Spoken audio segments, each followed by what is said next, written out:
बिस्मिल्लाहिर्रहमानिर्रहीम अस्सलाम वालेकुम डियर स्टूडेंट्स। हम अपने पाइथन प्रोग्रामिंग कोर्स में बुक फॉलो कर रहे हैं सिंप्लीफाइड पाइथन नोट्स। हम हैं चैप्टर 7 पे।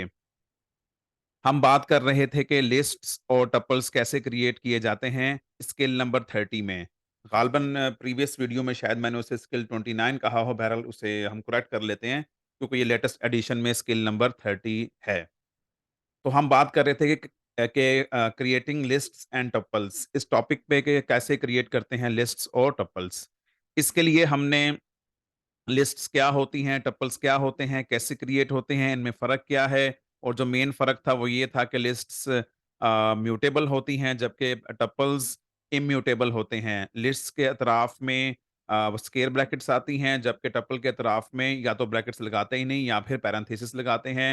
और किसी एक लिस्ट के जो इंडिविजुअल एलिमेंट्स हैं कैसे एक्सेस कर सकते हैं, और लिस्ट या टपल के जो एलिमेंट्स हैं उनकी इंडेक्सिंग कैसे होती है, नॉन नेगेटिव इंडेक्सिंग क्या है, 0, 1, 2, 3, 4 से ऑनवर्ड नंबरिंग होती है उसके एलिमेंट्स की, और रिवर्स में आखिरी जो एलिमेंट है वो -1 से शुरू होकर पीछे को -1, -2, -3 वगैरह मूव करता है। ये सारे टॉपिक्स हम देख चुके थे। इसके बाद हमने बात की कि लिस्ट्स और टपल्स बनाने हैं कंकैटिनेशन के थ्रू या अपडेट करने हैं अपेंडिंग के थ्रू। कंकैटिनेशन में और अपेंडिंग में फ़र्क क्या है, इस पे काफ़ी डिटेल से बात हुई थी, और इसके कौन-कौन से ऑपरेटर्स हैं कंकैटिनेशन के लिए, अपेंडिंग के लिए, कौन-कौन सा ऑपरेशन लिस्ट के लिए अलाउ है लेकिन टपल्स के लिए नहीं है, ये काफ़ी डिटेल में बात हो चुकी है।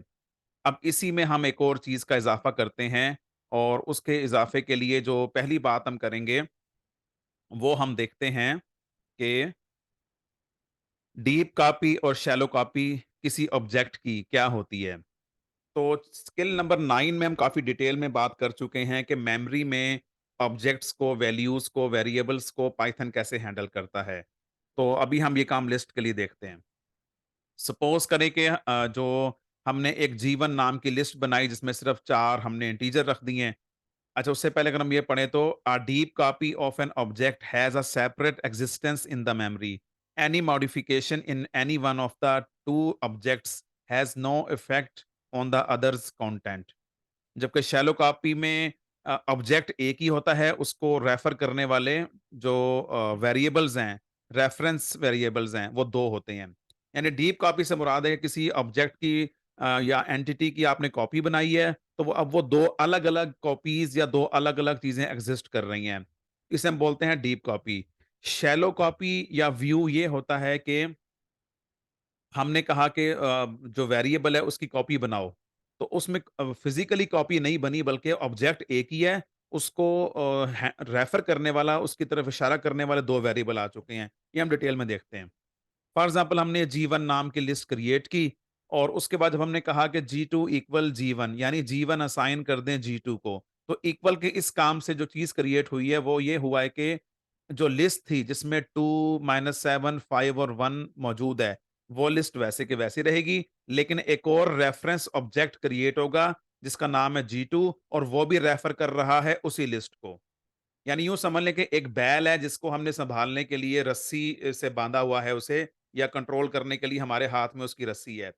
हमने जब उसकी शैलो कॉपी बनाई है, तो बैल तो अभी एक ही है लेकिन रस्सियाँ 2 हो गई हैं उसको। अब ये कॉमन सेंस की बात है कि अगर हम एक रस्सी काट देंगे तो दूसरी रस्सी के ज़रिए से वो बैल कंट्रोल हो सकता है। और अगर रस्सी एक ही होगी, कोई दूसरी रस्सी नहीं है उसके लिए, तो अगर रस्सी कट जाती है तो बैल कंट्रोल से बाहर निकल जाएगा।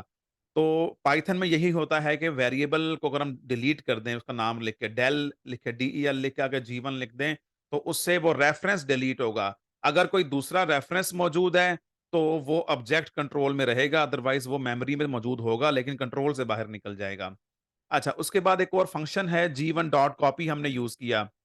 अब ये जो हमने जी1 डॉट कॉपी यूज़ किया फंक्शन, इससे डीप कॉपी क्रिएट हुई है और वो हमने असाइन कर दी जी3 को। तो इसको जो हम अगर हम पिक्चर के लिहाज से देखना चाहें तो आपके सामने ये मेरा ख़्याल है कि बहुत क्लियर बात वाज़ेह होगी इस तरह से कि एक मज़ीद कॉपी क्रिएट हुई है जो कि डिफरेंट एंटिटी है। अगरचे वो पहली लिस्ट जैसी ही लिस्ट है, उतने ही एलिमेंट्स हैं, वही वैल्यूज़ हैं, लेकिन इसका जो हैंडल है, जो इसका रेफरेंस वेरिएबल है, वो डिफरेंट है। तो अब ये जी1, जी2 यूँ कह सकते हैं कि शैलो कॉपीज़ हैं, जबकि जी3 एक डिफरेंट ऑब्जेक्ट है। अगर मैं G3 के ज़रिए से कोई चेंज करूँगा, तो ये दूसरी जो नीचे वाली लिस्ट है, इसमें चेंज होगी, ऊपर वाली में चेंज नहीं आएगी, G1, G2 से वो चेंज चेक नहीं हो सकती।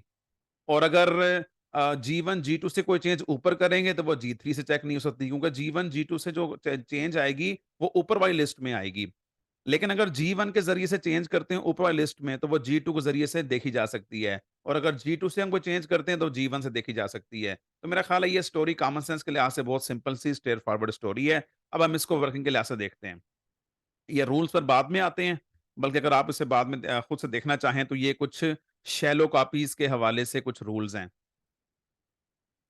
और डीप कॉपी के हवाले से कुछ रूल्स हैं। हम जानते हैं कि ऑब्जेक्ट्स 2 तरह के होते हैं, एक होते हैं प्रिमिटिव, इंटीजर, फ्लोट वगैरह, और एक होते हैं नॉन प्रिमिटिव, जैसा कि लिस्ट और टुपल्स, सेट्स, डिक्शनरीज वगैरह। तो जो डीप कॉपी, शैलो कॉपी का रूल है, वो दोनों के लिए थोड़ा-सा डिफरेंट है। जो ऊपर रूल लिखे हुए हैं, वो लिखे हुए हैं प्रिमिटिव वेरिएबल्स के लिए, और ये लिखे हुए हैं non primitive variables like lists, tuples etcetera. अब हम एग्जांपल लेते हैं कि G1 नाम की लिस्ट क्रिएट की गई, प्रिंट करवाया तो ऐसे आ गई है। अब हमने कहा G2 इक्वल टू G1, तो अब ये G2 एक और रेफरेंस वेरिएबल क्रिएट हुआ, इसे वही मिला जो G1 के पास है, और वो शैलो कॉपी आई है G2 के पास, G2 के पास कोई डीप कॉपी नहीं आई। लेकिन अगर आप प्रिंट करवाएं G2 की वैल्यूज, तो वही नजर आएंगी। अब इस बात को वेरीफाई करना कि शैलो कॉपी या डीप कॉपी, हम ऐसा करते हैं कि G1 G2 की आईडी प्रिंट करवा लेते हैं। इससे हमारे हमारे सामने एक सिस्टम जनरेटेड खास एक यूनिक इंटीजर आ जाएगा, जो कि बताए अगर वो सेम है, तो ये इस बात की निशानी है कि G1 जिसकी तरफ इशारा कर रहा है, G2 जिसको रेफर कर रहा है, वो ऑब्जेक्ट सेम है। तो आप देख सकते हैं दोनों की आईडी सेम आई है। अब हमने किया डेल G1, तो डेल G1 से ये हुआ कि रेफरेंस डिलीट हो गया, G1 वाली रस्सी कट गई। अब अगर हम G1 को प्रिंट करवाएँगे, तो वो कहेगा G1 तो मुझे मालूम ही नहीं क्या चीज़ है, डिफाइंड ही नहीं है।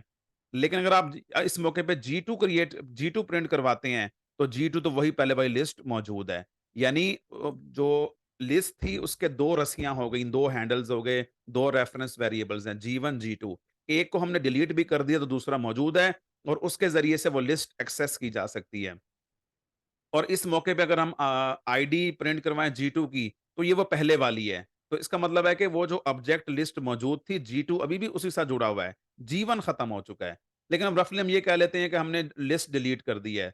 तो अगर G1 के ज़रिए से वो हमारे हाथ से निकल चुकी है लिस्ट, अब वो मेमोरी में मौजूद है, लेकिन प्रोग्राम में G1 के ज़रिए से दोबारा हासिल नहीं हो सकती, तो हम आम तौर पे रफ वर्डिंग में उसे कह लेते हैं, कैजुअली हम उसे कह लेते हैं कि G1 हमने डिलीट कर दी है। हमारे हाथ से वो निकल चुकी है। और अगर एक ही रस्सी है, किसी एक लिस्ट के लिए एक ही नाम रखा हुआ है, आप उसे डेल G1 करते हैं, तो नाम डिलीट होने से वो जो हमारी एक्सेस से भी बाहर निकल चुका है। अब वो प्रोग्राम में वो लिस्ट दोबारा इस्तेमाल नहीं हो सकती।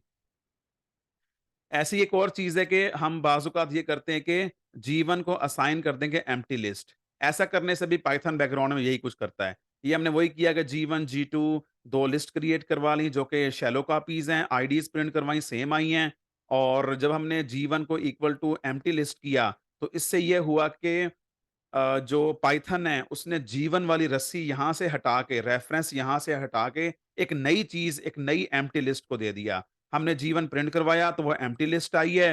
अब जब हमने G1 की आईडी प्रिंट करवाई, तो आप देख सकते हैं कि ये नंबर, ये आईडी डिफरेंट है जो पहले आ रही थी। पहले G1 की आईडी ये थी 531 वाली, अब ये 088 वाली है। मकसद क्या है कि G1 पहले किसी और मेमोरी के ऑब्जेक्ट की तरफ इशारा कर रहा था, और अब G1 किसी और की तरफ इशारा कर रहा है, तभी आईडीज़ डिफरेंट आई हैं। लेकिन अगर आप G2 प्रिंट करवा लेते हैं, तो आप देख सकते हैं कि वो G2 की जो आईडी है, वो पहले वाली ही आई है, और जो वैल्यूज़ हैं पहले वाली ही आई हैं।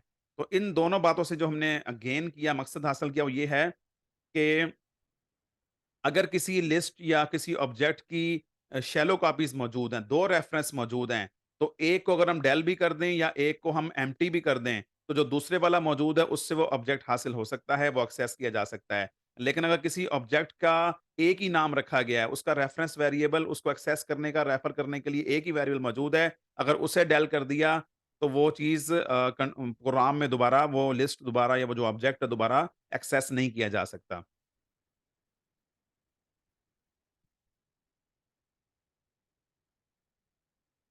अब हम ऊपर रूल पढ़ लेते हैं। प्रिमिटिव वैल्यूज़ हैं, लाइक इंट है, फ्लोट है। A slicing of list creates a deep copy of the list.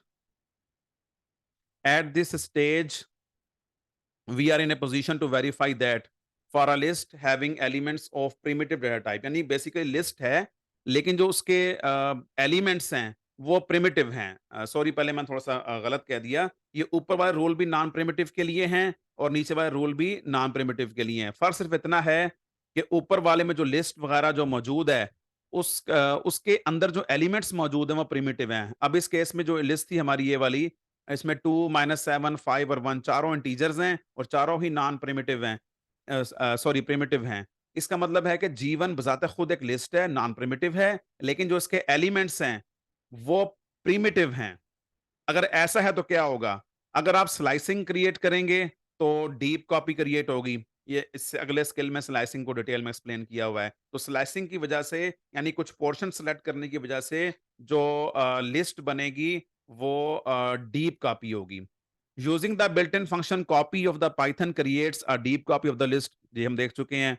Using the copy function of copy module of Python creates a deep copy, यानी पाइथन के अंदर एक बिल्ट इन फंक्शन ही मौजूद है, लेकिन Python की स्टैंडर्ड लाइब्रेरी में एक मॉड्यूल है कॉपी नाम का। उस कॉपी नाम के अगर हम उसे इंपोर्ट कर लें तो उसके अंदर भी कॉपी नाम का फंक्शन मौजूद है। हम कॉपी डॉट कॉपी उसे लिखेंगे, यानी कॉपी डॉट मीन्स कॉपी वाला मॉड्यूल डॉट कॉपी फंक्शन, तो वो भी डीप कॉपी क्रिएट करता है। इसी तरह से कॉपी मॉड्यूल में एक और फंक्शन भी उसका नाम है डीप कॉपी, वो भी जो है वो डीप कॉपी क्रिएट करता है। ये उसके लिए बात हो रही है अगर लिस्ट के एलिमेंट्स प्रिमिटिव हैं।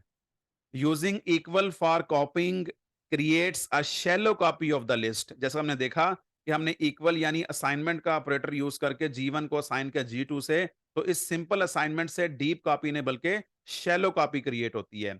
और ये किसके लिए है? अगर लिस्ट के एलिमेंट्स प्रिमिटिव हैं।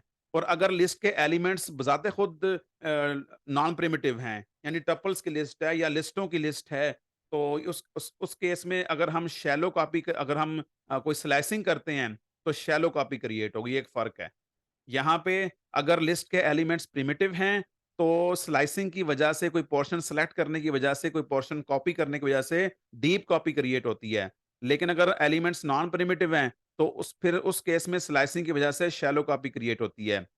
कॉपी फंक्शन भी शैलो कॉपी क्रिएट करेगा और कॉपी मॉड्यूल का कॉपी फंक्शन भी शैलो कॉपी क्रिएट करेगा। लेकिन कॉपी मॉड्यूल का deep copy function deep copy create करेगा। और इक्वल की वजह से तो पहले भी देख चुके हैं शैलो कॉपी ही क्रिएट होती है। तो इसका मतलब ये हुआ कि अगर किसी लिस्ट के एलिमेंट्स बजाते खुद लिस्ट्स हैं या टपल्स हैं या इस तरह कोई और नॉन प्रिमिटिव जो है वो ऑब्जेक्ट है कोई, तो उस केस में डीप कॉपी फंक्शन यूज करने से ही कॉपी मॉड्यूल का डीप कॉपी फंक्शन यूज करने से ही डीप कॉपी क्रिएट होगी। अदरवाइज जो है वो अदरवाइज इसमें जो चीज़ क्रिएट होगी वो शैलो कॉपी, चाहे कॉपी फंक्शन यूज़ करें, चाहे इक्वल का साइन यूज़ करें, चाहे कोई स्लाइसिंग यूज़ करें, तो वो शैलो कॉपी ही क्रिएट होगी। तो इस तरह से हमने ये शैलो कॉपी और डीप कॉपी का फ़र्क देखा और ये भी देखा कि डिलीट करने से एक्चुअली रेफरेंस डिलीट होता है और एम्प्टी लिस्ट असाइन करने से जो रेफरेंस जिसको एम्प्टी लिस्ट असाइन कर रहे थे, वेरिएबल जिसको एम्प्टी लिस्ट असाइन कर रहे थे, वो वेरिएबल असल लिस्ट से हट के एक और मेमोरी में मौजूद जो एम्प्टी लिस्ट है, उससे अटैच हो जाएगा।